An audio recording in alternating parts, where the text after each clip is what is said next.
There's Jamie Rubin, little taster. We've got so many questions about this. How quickly, Kieran, can Newcastle get away from the relegation battle that Jamie referenced there and start making inroads at the top of the table, do you think?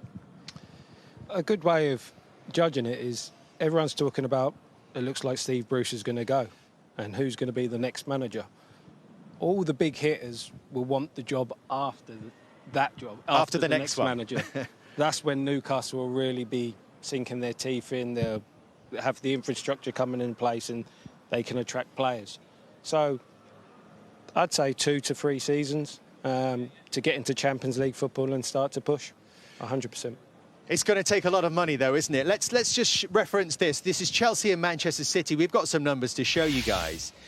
Of course, everyone's referenced these guys because they were huge takeovers and they were transformative and that they went on to win the title. For Chelsea and Abramovich, it took 2 seasons. For Manchester City and their Abu Dhabi ownership, it took 4 years. But for context, both had already made significant investment, hadn't they? Chelsea were competing near the top of the league, and in Europe, City had already had a big overseas takeover, and they had. But the numbers there are staggering, aren't they?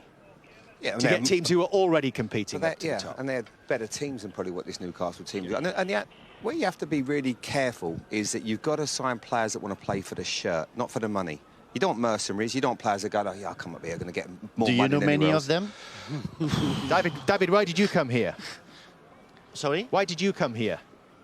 Well, at Newcastle, Kingside. playing for Newcastle? Yeah. For having the sunbed in Whitley Bay. Sunbed in Whitley Bay. Was it the dream? Were you Do sold you on the know dream? many players, Jamie, these days who will just look at the club and the football and not the money? There's enough. Well, the difference now, I would say, is there's a lot more players in town, so you can... You know, so you have to. There has to be a reason to attract players here, because Man City will offer big money, Chelsea will offer big money, Tottenham not quite so much. This is London. So London is a big pool for players, and this is why I would ask you as a, and this is probably something that is harder for us to answer. As a foreign player to come and play for Newcastle, is that as big an attraction as playing for a team in London? It's very difficult. To settle at Newcastle, it's very difficult. Why? You're not settling the same way than in London, because London is more cosmopolitan city. And I'm talking about 25 years ago. 25 years ago, here at Newcastle, it was very difficult. We were training in Durham. All the infrastructure of the club were completely different. The only thing that was great was the president, the chairman, Sir John Hall, was a Geordie, and he believed in the club. He was so passionate, and some of the players, and most of the players within the club, Lee Clark, Steve Watson, they were Geordies. So in the dressing room, we were talking Geordies. And that's the main difference than these days clubs, you know, they're playing with foreigners, okay, who doesn't know anything about the culture. And me, I was introduced to the English way of life up there in the Northeast by the Geordies. So first time I arrived there, I said to them, I said, are you speaking English? It is not what the English Where I is the learned at sun? school. Well, I haven't asked this question. It's always sunny here, by the way. I should say that. And to John Hall, who you mentioned, is I think going to be here today. There's even a rumour that Kevin Keegan has been spotted in the city and might be here this afternoon, along with 1 or 2 others up there around the chairman. Just want to show you some other numbers. We had another big foreign takeover recently. That was Everton, who we watched first on Super Sunday today. Farhad Moshiri took over 5 years ago. Hasn't really had an impact on their league position. And look at the spend. £563 million. Does that just emphasise that this is not going to happen overnight, Jamie?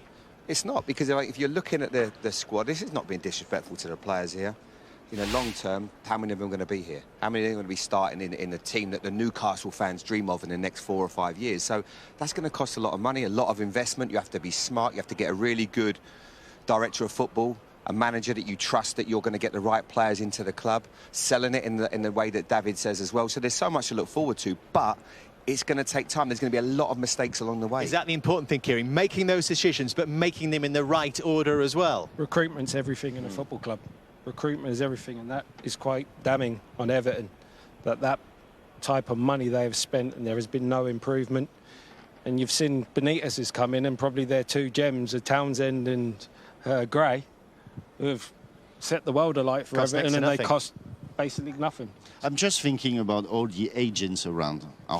Looking at the perspective of signing players at Newcastle, now, because it will be one, if not the richest club in the world, they are thinking, well, we haven't thought about Newcastle before, but now it's going to be our interest to talk with the sports director and people like that. And is it the right way to attract things?